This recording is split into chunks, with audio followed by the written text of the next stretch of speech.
At so ayan, hi guys! Welcome back sa channel natin. At eto, pag-usapan natin etong si Luffy, pati na rin yung will ng mga Zoan type devil fruits. Pero bago tayo magsimula, ay i-flex ko lang saglit etong si solo leveling natin. Ayan, so sa mga naghahanap sa inyo ng manhwa series neto ni solo leveling, ay nandoon po yan sa may Facebook page natin. So yung link nito ay nandiyan lang po sa may description, sa may comment section. So pakicheck na lang at pakifollow na lang itong si Facebook page natin kung trip nyo itong si solo leveling. So tinutuloy lang natin kung saan natapos dun sa may anime. So yun lang naman, at ulit ay huwag na nga natin patanggalin pa. Simulan na natin yan.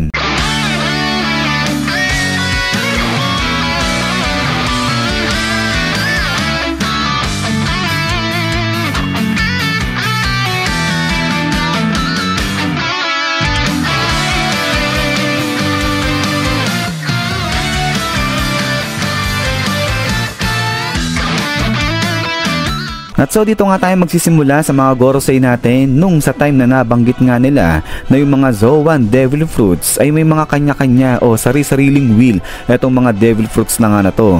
So ibig sabihin, kakaiba etong Zoan devil fruits kumpara doon sa mga Logia at saka sa mga Paramisha devil fruits. At so now, yung sa pagdating dito kay Luffy, ang tanong na ngayon ay bakit ganun? Sa tuwing nasa awakened form o kapag ginagamit ni Luffy yung kanyang Nika form ay parang nagbabago yung personality ni Luffy ng base dun nga sa nakakain ng devil fruit, which is si Nika na nga.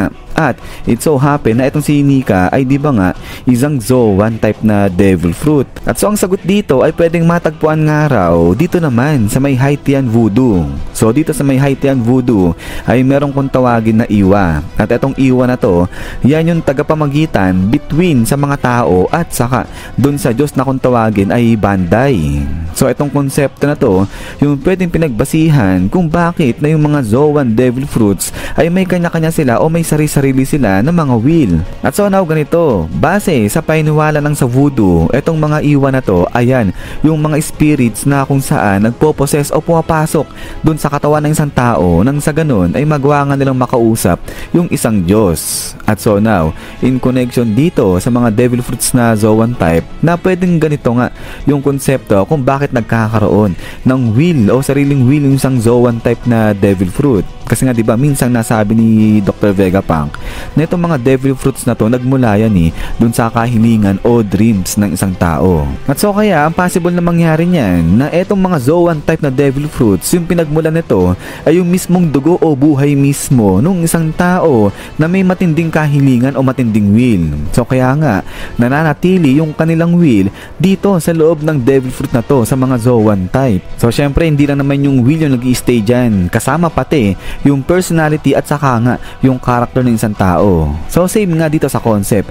ng sa may Iwa na kung saan kapag napoposes ka nga naman diba ng isang spirit ay nagmamanifest din yung personality at saka nga yung character ng spirit na sumanib sa'yo. So maliban pa dyan, etong mga Iwa kasi na to ng mga spirits ay nagmula sila o gawa sila mismo sa mga dugo. So kaya nga kung matatandaan ninyo ay diba ito si Dr. Vegapunk ganyan din yung nagawa niya. Nagawa niyang imimik yung isang devil fruit nga na Paramisha sa pamagitan ng green blood. At so ito yung isa sa mga pinagbabasihan na sinasabing ang pinagmulan ng mga devil fruits na Zoan type. So anong nangyari nga ay kapag namatay yung isang tao na may matinding will ay mula sa kanyang dugo ay dito na mabubuo itong Zoan na devil fruit. At so now ay diba nga dito sa Iwa sa Voodoo ay diba nga pinoposes nito yung katawan ng isang tao. Kaya nga di kaya possible nga raw na baka dito kay Luffy ganyan nga rin yung nangyayari na since nakain na nga etong Zoan type na devil fruit na Nika, etong si Luffy ngayon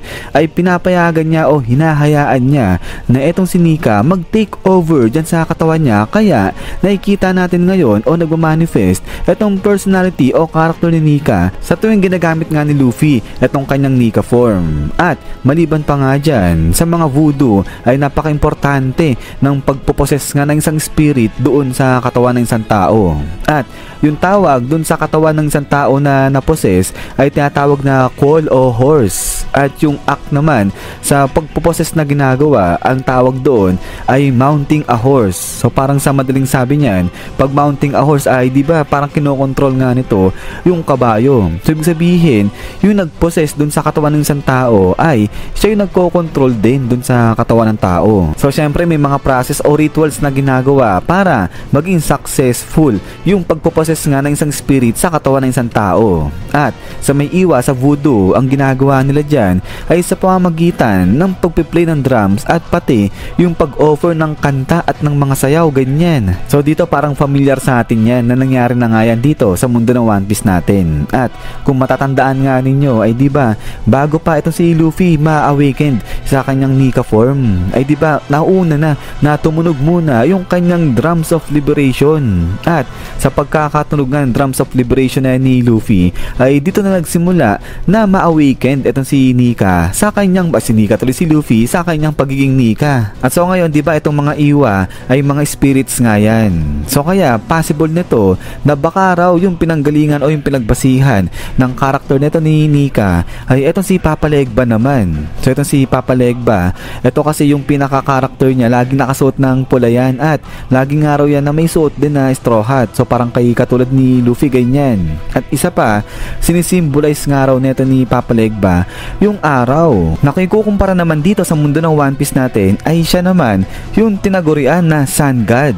At maliban pa nga dito, during nga rin nung sa mga colonists yung sa pag-i-enslave nila ay dito nag-arrive na o dito na nag-arise. Ito nga pangalan din ni Papa Legba doon na sa mga slaves. At pininiwalaan nga nila na etong si Papa Legba siya yung magliligtas sa kanila. So itong si Papa Legba kasi siya rin yung tinagurian na tagapamagitan nga nung mga tao at saka ng Diyos. Kaya nung sa panahon nga nung pag-i-enslave nga nung sa mga tao nung mga colonist ay sa kanya nagpipray yung mga tao. So kaya nga yung sinasabi ng mga slaves dati, etong si Papa Legba, siya yung deity o Diyos ng liberation. Na kung ikukumpara naman dito sa mundo ng One Piece natin, siya na yung tinagurian bilang warrior of liberation. So talagang kuwang-kuha niya yung karakter nito ni Nika, so parang magkatulad talaga etong si Nika at saka nga etong si Papa Legba. So kung pagbabasihan lang naman yung kwento nga nito ni Who's Who patungkol dyan sa tingin nga ng mga tao, ng mga slaves kay Nika. Pero ang interesting lang dito kasi diba may tatlong form itong Zoan type na mga user. So una, yung human form lang nila, yung normal lang sila. At yung pangalawa, yung kanilang awakened form. At yung pangatlo, yung hybrid form na nila. Pero, yung dito sa kaso ni Luffy, di pa natin nakikita yung kanyang hybrid form. So yung nakikita pa lang natin sa ngayon kay Luffy, itong kanyang human form at saka itong kanyang awakened form. So dito marami napapaisip kung ano kaya yung sa magiging itsura na ni Luffy kapag ginamit niya na yung kanyang hybrid form dyan. At saka kung gaano pa yung ilalakas ni Luffy. At so pagkatapos nga nito, is yan guys, so hanggang dito lang itong video natin. At ayan, ay ulitin ko lang guys, para sa mga naghahanap ng solo leveling natin ay ayan, ay sinisimulan ko na pong Imanhwa series. Itong si solo leveling dun kay Facebook page natin. So yung link niya na dyan lang po sa may description saka sa may comment section natin. So paki-check na lang. At ayun, kung meron pa kayong mga gusto pa na i-manga series naman natin, ay paki-comment na dyan sa baba at itatry din natin na simulan o gawin yan dun sa Facebook page natin. So ayan, ay huwag niyo po kalimutan na i-follow itong si Facebook page natin. At ayun pala, huwag niyo rin kalimutan na mag-iwan ng like. So yun lang naman at ulit, maraming salamat sa panood dito kay One Piece natin. So lagi mag-ingat. God bless niyo lahat at kita-kits tayo ulit.